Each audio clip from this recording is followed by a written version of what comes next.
Hi, and welcome to Missouri Athletic Club Connections, a podcast highlighting Missouri's only premier athletic club. The MAC is recognized as the foremost private club in St. Louis, known for attracting exceptional people and enriching lives for generations. I'm MAC Communications Strategist Monica Ryan, and today we have a wonderful conversation between Brigadier General retired Tracy Beckett, a past MAC governor, and Rodney Rocky Sickmann, who was one of the 65 American hostages taken when militants overran the U.S. Embassy in Tehran on November 4th, 1979. General Beckett and Mr. Sickmann discussed the upcoming 2024 Veterans Day commemoration hosted by the MAC and the Rotary Club of St. Louis, and they also get into the details of Rocky Sickmann's incredible life. Rocky, thank you for joining us today. Tracy. The Veterans Day commemoration is hosted by the MAC and the Rotary Club of St. Louis. Is coming up, and you are this year's recipient of the Veteran of the Year. Congratulations. Very honored to be here and to receive this award. Many other wonderful veterans that probably deserve it more than I. Understand. I have the event details here, if we just take a second. It's on Thursday, November 7th at the Downtown Clubhouse at 405 Washington Avenue. The reception and military exhibits will start at 11:15, with the luncheon following at noon sharp, and you just follow the bugle calls and you go right into lunch. This year's keynote speaker is Lieutenant General Jared P. Helwig, Deputy Commander, U.S. Transcom, and the event costs $35 and is open to the public and the MAC members. You can register through the MAC app or call 314-539-4470 or through the Eventbrite link. Now we have the advertisement done. There you go. Rocky, it's a privilege to have you here. Thank you for your service to our country. Let's start with the early years growing up near Washington, Missouri. What motivated you to enlist in the Marines and ultimately to join the Embassy Protection Corps? Yeah, Tracy, that's a great question. Obviously, I came from a tight-knit family. My parents taught me three things: love of family, love of faith, and love of country. And, my father served in the Army. My older brother served in the Army during Vietnam time. And whenever there was a parade in Washington, we grew up in Krakow. Right. And I always said Krakow was like the town that had 50, and that was dogs and cats included. And so Washington was always the big place. And my father was at the American Legion. And whenever there was a parade, we would be carrying a flag or a banner. And so it was just that part of growing up, that being a military person was around my family. And so in high school, it was one of those things that I was not a studious person in high school, Tracy. It was I would play football. I was captain my senior year. And, I thought if I went to college, I would probably burn all my parents' money, which they didn't really have a lot of. Mm-hmm. And there were 5 kids, my parents, 7 of us in a 900-square-foot home. So it was like I decided, do I go to the school or do I go to the service? And I wanted to see more than what was in around Krakow and Washington. And so seeing the world I wanted to do. And so I broke the mold. Instead of going Army, I went Marine Corps, and the world I saw. And so the rest is history. That's interesting. Now, what attracted you, though, to the Embassy Guard Battalion? And that was something I had seen when I went over to the recruiter. There was a magazine that showed a Marine in front of an American embassy. And it said, "See the world, be a Marine." And I found this MSG. And so I went over to the recruiter, talked to him. He goes, "Yeah, you can do this." But I said, before I do this, I want to see the world. And it was right after Vietnam. So there was no war going on. And I thought, what a perfect way to see the world. So sure enough, I went to graduate in San Diego at MCRD, went to Asia for a year, came back. I was with 3-4 over there, came back to Camp Geiger, was with 2-8 there, and took another med cruise for another year over there, came back, and then went into MSG. That's interesting. Yeah, a great duty. At that time, Marine Security Guard it still is a very elite duty. Mm-hmm. You had to go through oral, written, and then, of course, the school, and then, of course, the background. And I think out of 117 people that went into the program, there were probably 70 that came out. Well, it's a lot of responsibility in one of those positions. Yeah, and you had to have a good, clean record. So Yeah. my parents, they did me well, making sure I stayed out of trouble. It's amazing where we'd be without our parents. I'm telling you. Let me ask you another question. Your life changed a lot on November 4th, 1979.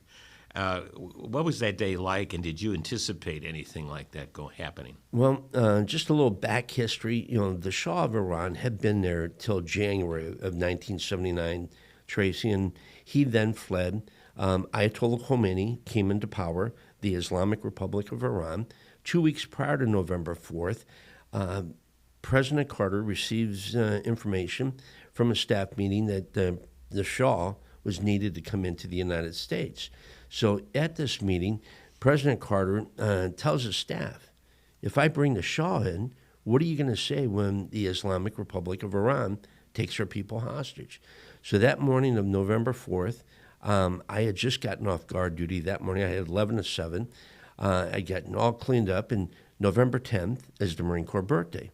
So I was running some errands. I had gotten cleaned up, went and had breakfast with 3 of the 6 individuals that escaped that morning, which created the movie Argo, which is later on. But that morning, we're sitting there talking about how we're really all looking forward.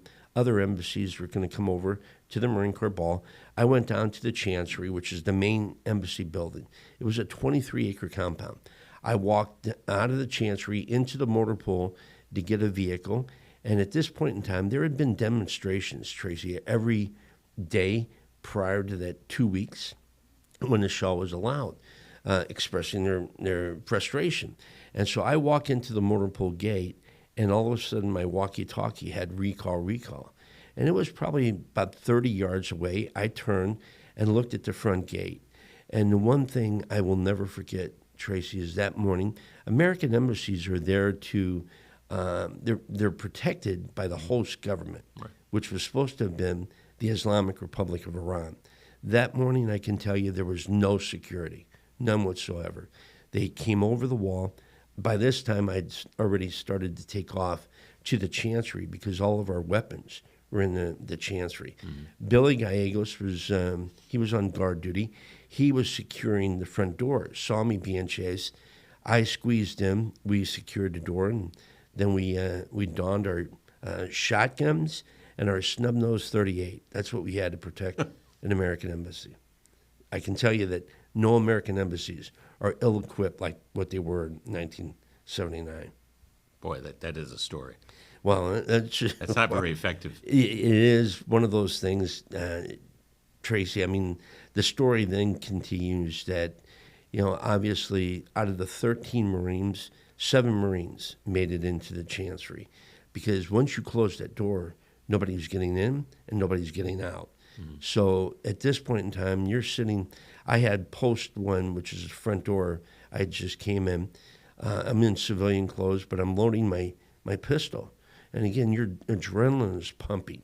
And I'm dropping around here and, try to relax and get my senses and put my pistol down.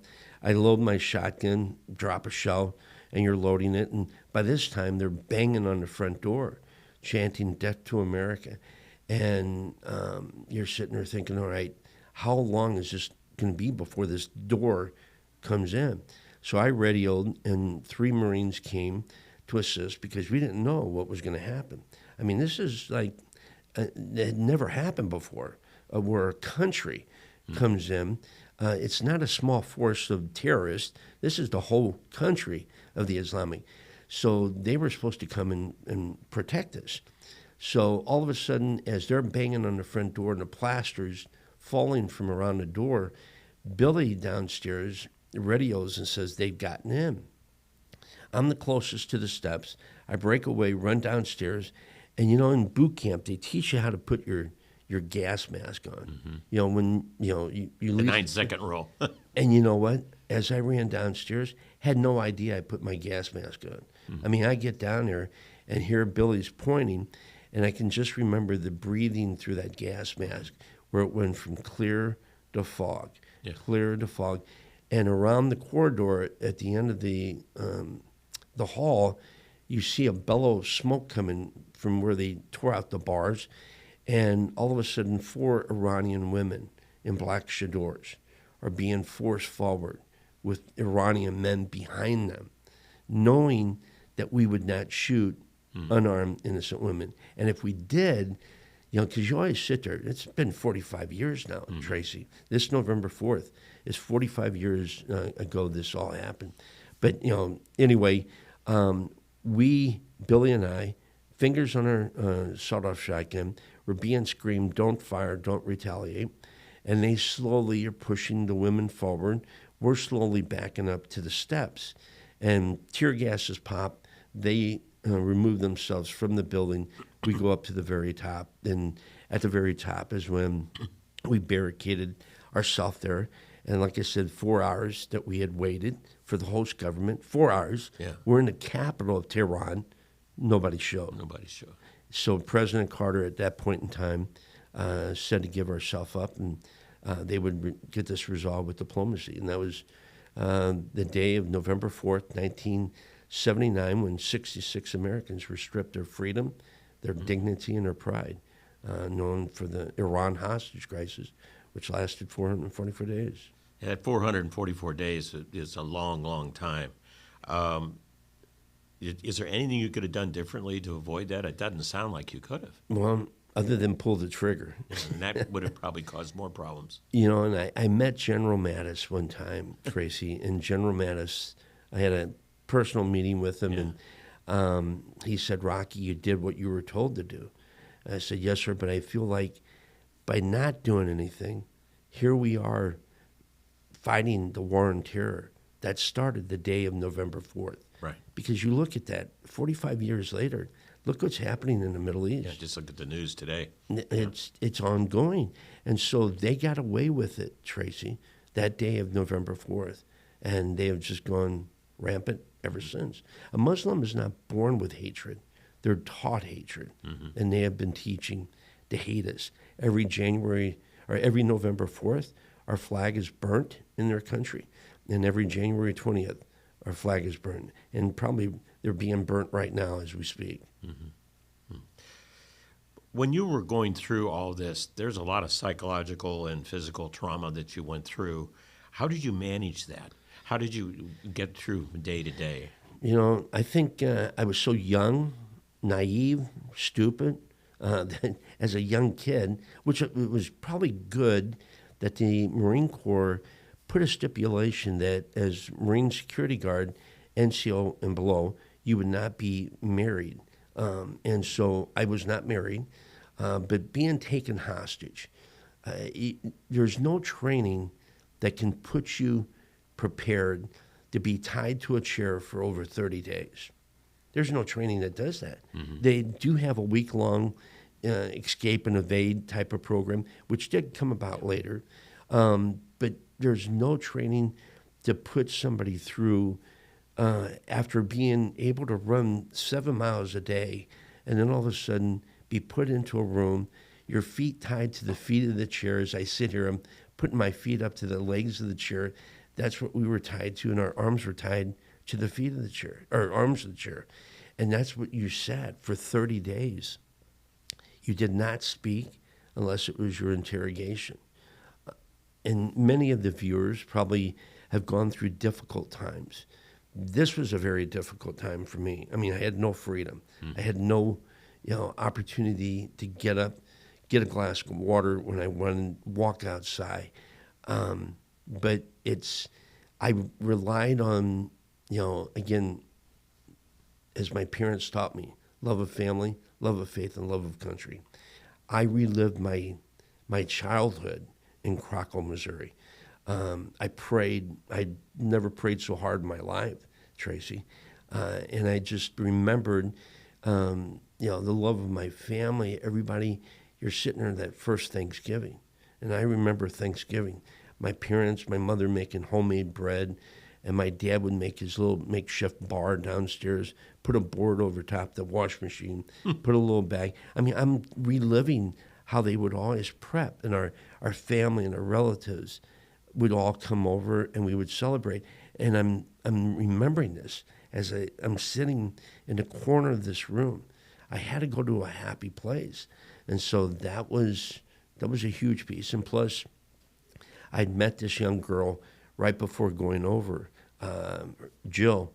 And so we had talked the day before, and I'm sitting there, just like the movie Castaway, if you've ever seen Sure. it. He had a locket. I didn't have a locket, but I had her picture. And I said, if I ever get out of here, I'm going to marry that girl.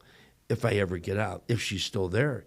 I mean, again, this is January 20th. They put us into a room, and there they locked us in a room for the next 400 days. It's like a very similar room like this. Tracy, imagine you and I being locked in this room for 400 days. You go to the restroom, you had to knock on the door, put a piece of paper in the door. They come blindfold you. If you knock too loud, they tell you have to wait. So you had to do it in a can. So if you left to go to the restroom blindfolded, sometimes they'd handcuff you, sometimes they'd tie your hands, sometimes they wouldn't. They would escort you to the restroom, put you in a room, unblindfold you, let you go to the restroom. And there, if you had to go to the restroom, you also took a bird bath. Every morning I take a shower. You know why? I can.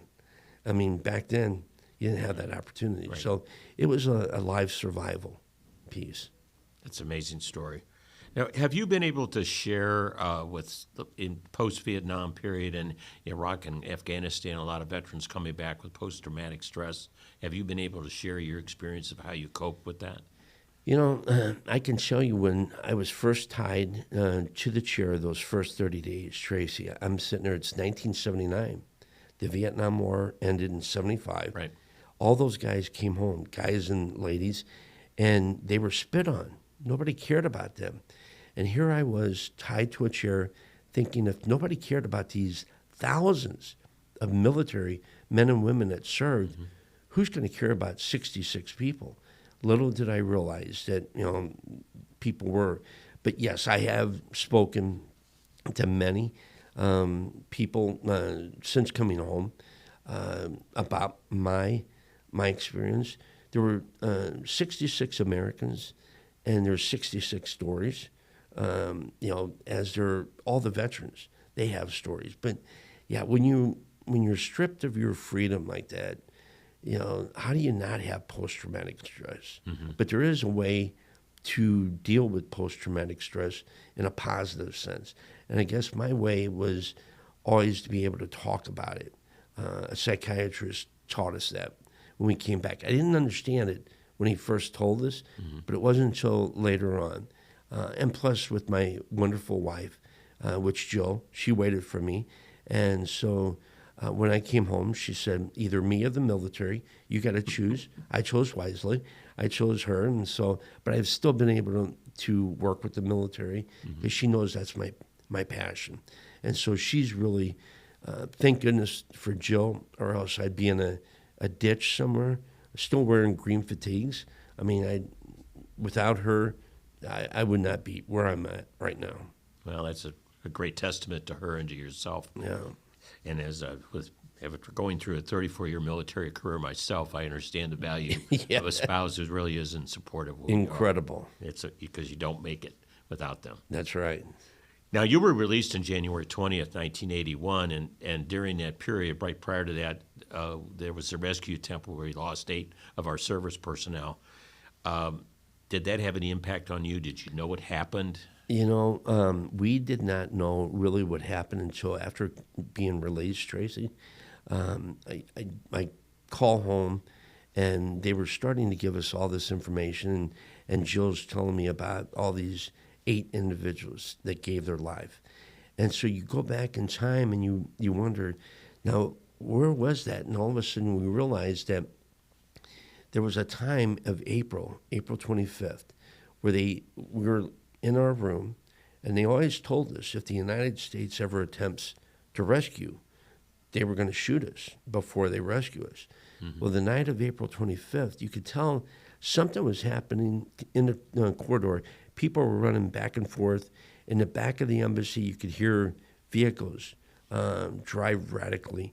And all of a sudden that evening, the door burst open. They come running in. blindfold us, handcuff us together, take us from the room, put us into a vehicle, handcuff Jerry to the left, handcuff Billy to the right. We're blindfolded, handcuffed. They take a picture from the passenger side. You know, these little things that, you know, if you've ever gone through a traumatic time, you don't forget those. And 444 days each day was a traumatic time. And there's things that you remember and some you don't. But that night, they took the picture, the flash went through your blindfold, and all of a sudden they put a blanket over top of us. And when they put the blanket over top of us, all three of us said, this isn't good. So we didn't know, but the Islamic Republic of Iran had found the charred bodies and found the C-853 along with the charred C-130 that had collided, and they left the 53.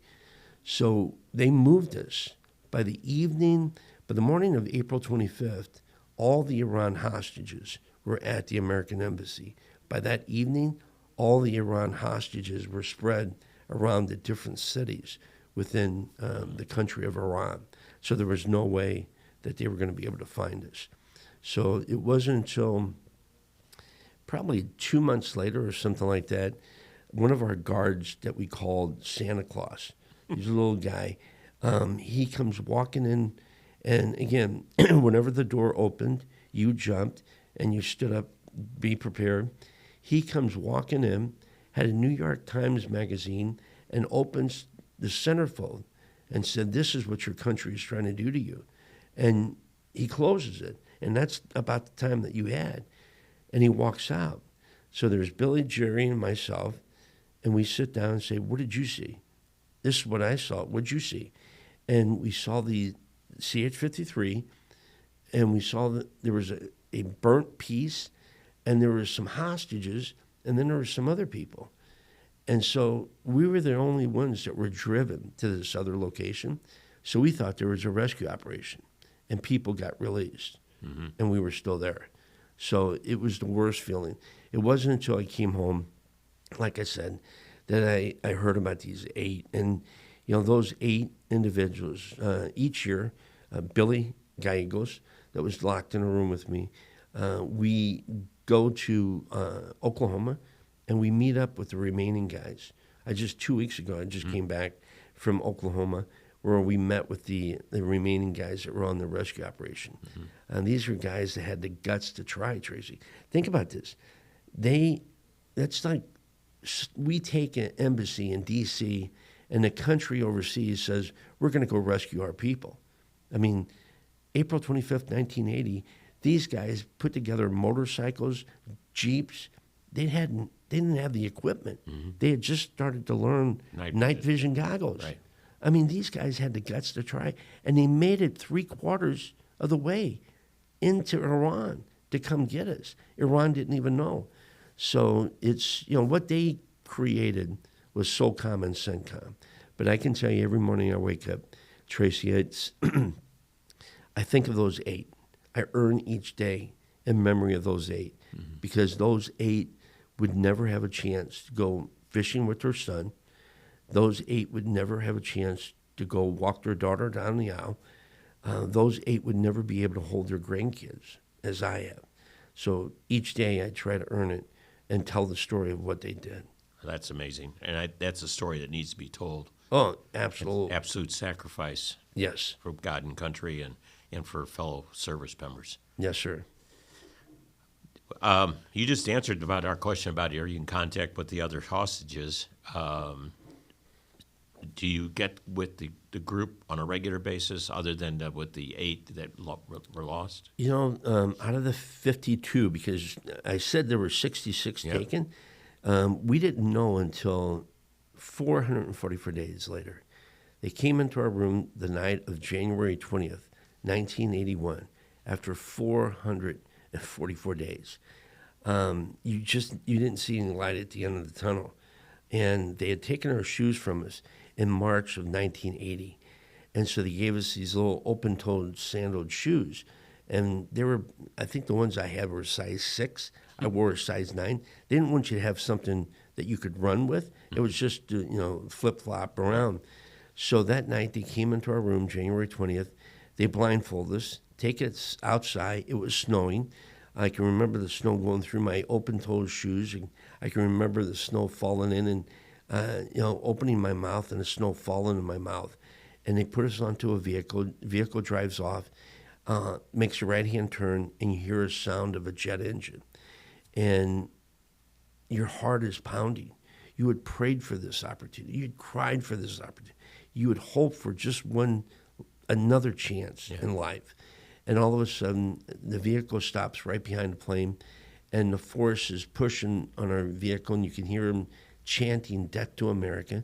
And they tell us to unblindfold. I didn't have glasses. I didn't have hearing aids then. And you start to unblindfold, and here you are looking at people that you had not seen since November 4th, 1979. And it's now January 20th, 1981. And so you look bad and you smell bad, and all of a sudden they start grabbing us, take us one by one, put us onto an airplane. And I hadn't seen a woman in 444 days, and here this stewardess. They were Algerian. Algeria were our mediators, Tracy, that mediated. President Carter paid $8.3 billion in assets, in gold, released the money on January 17th. That plane followed the money in. They didn't release us until 3 days later. All those Algerians had to live on that plane for 3 days, waiting for us. So we get onto the plane, and it's very quiet, and people start coming in and start patting people on the back, and all of a sudden they start closing the door, and you're looking around like, where's Gene? Where's Kurt? Where's Judy? Where's Debbie? Where's everybody else at? And they said, no, you're the last remaining. The others were let go a year earlier. So we had no idea that we were the last remaining 52 out of the 60-some people.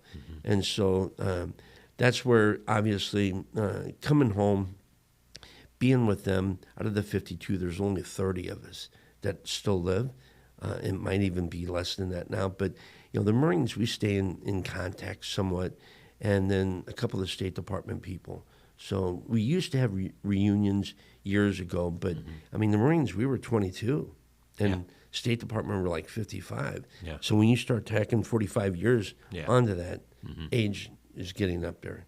Yeah, we all get older, unfortunately. Yeah. Well, after your discharge from the Marines and a more happier time, you built a successful career at, I think, at KMOX and then at Anheuser-Busch, and now you serve as an ambassador for Fools of Honor. Yes, sir. And can you share with us this organization, what it accomplishments, your pride in it, and maybe some memories out of it? No, I have been blessed, Tracy. It's, as I said, when I came home, my girlfriend, now my wonderful wife, 43 years, October 2nd was our 43rd anniversary. And so, but I said, well, if I get out, I got to get a job. So Robert Hyland, Mr. Hyland, gave me my first opportunity at KMOX, met a lot of great people, learned a lot. I then had the opportunity to start with Anheuser-Busch in 1982, where I then retired in 2016. And while I was at Anheuser-Busch, I was the director of military sales, which is the best job ever. You can imagine being a military guy. Now I'm selling beer to the military. Yeah. It was a lot of travel, and I traveled overseas. And my wife, her concern was me traveling abroad. I'd gone through one situation. She didn't want to have another situation. And I told her, I said, no, it's never going to happen. She said, what's the chance of the first thing never happening? But it did. And so she allowed me to do that. But I met Major Rooney. He made a cold call coming into Anheuser-Busch. He had just, he was he is an F-16 fighter pilot, professional golf pro. He was coming home from a tour of duty and flying from Chicago to Grand Rapids, Michigan. As they land in Grand Rapids and they're coming to the gate, the pilot had asked everyone to remain on board because they were bringing the remains of a lost soldier. So it just so happened the right side of the plane, Major Rooney at that time, now Lieutenant Colonel Rooney, he looks out and sees the casket draped with a flag. On the tarmac is this little boy. Again, a little boy that would never be able to do the things that we've all enjoyed with our father. The wife, of this fallen soldier. And the pilot had asked everyone to remain on board until it was completed. 20 minutes or so goes by, and pilot comes back on and says, "Thank you for waiting." Major Rooney gets up and looks around and realizes, Tracy, that over half the people left the plane. Nowhere to go than a warm blanket that this young man just gave to his country. And so he came home and just told his wife, he goes, the American people are forgetting. Freedom is not free, and there are people dying. And that's where he formed Folds of Honor over his garage in Owasso, Oklahoma. And that was 2007. Anheuser-Busch at that time, 14 years, now $28 million. But, Folds of Honor, it's an organization that provides scholarships to children of fallen and disabled military, children and spouses of fallen, disabled military and first responders. And we included, Major Lieutenant Colonel Rooney included first responders, especially after 9/11. Yeah. As everybody was running out, who was running in? But our first responders. They're heroes, just like our military. So 52,000 scholarships, 91 cents of every dollar that comes in goes back into that scholarship. 45% of our recipients are minority, and out of that 45%, 57% are female. And so for me, it is a therapeutic piece, Tracy, Folds of Honor, because it helps me to remember those 8 that gave their life for my life. And there are people each and every day, our military and our first responders, that when they leave the house, you don't know if they're going to come home, as those 8 never came home.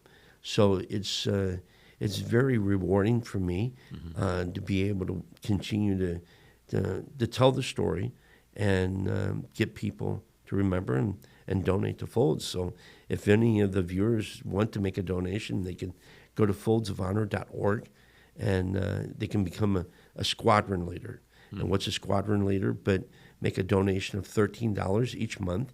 And why 13? 13 folds to a flag. Right. So, but it's very much a rewarding job for me, and like I said, a therapeutic piece for me. Well, that's amazing, and thank you very much, because that is really an important activity to remember our fallen heroes Yes. and the families that supported them, Well, because oftentimes in the past that's been forgotten. It has, and I mean, obviously, Veterans Day is when we honor our veterans, but also those that have died in the past during the wars. And that was not a war; it was a conflict. But it's those guys had the guts to try, and so it's just I will never forget that. That's amazing. Thank you very much. And one of the things I guess has become close to the concluding our interview is that if you were to advise any young people about joining the service, what kind of advice would you share with them? Yeah, absolutely. I think if anyone in high school, if you're unsure of what it is that you want to do, I mean, I became very matured. I was very young and naive, but I was put through a lot of tests that gave you confidence.